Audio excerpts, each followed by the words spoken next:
Okay, so we all know that story of the night that the Princesses Elizabeth and Margaret snuck out of Buckingham Palace to join the jubilant crowds celebrating VE Day outside. But what really happened that night?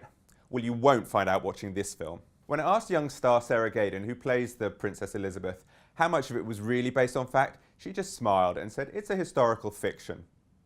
The film starts out with the young princesses celebrating at the Ritz, but they quickly slip their chaperones and embark on separate adventures across London.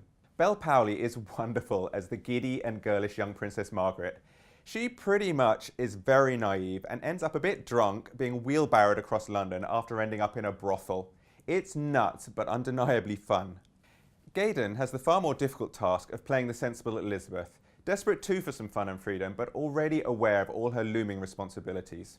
The film stumbles a little bit with her inner angst. Her romance with a royal-hating deserter falls kind of flat, and the attempts to tug at our heartstrings with his tales of fallen comrades in the war belong in a totally different film. As the royal parents, Rupert Everett is flawless and remarkably understated as King George VI, ably supported by Emily Watson as the matronly Queen Elizabeth, later to become the Queen Mother.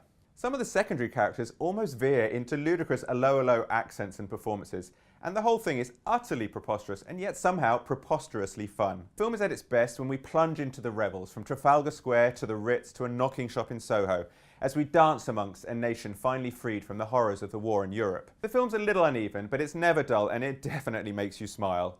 I give it a right royal 3 stars.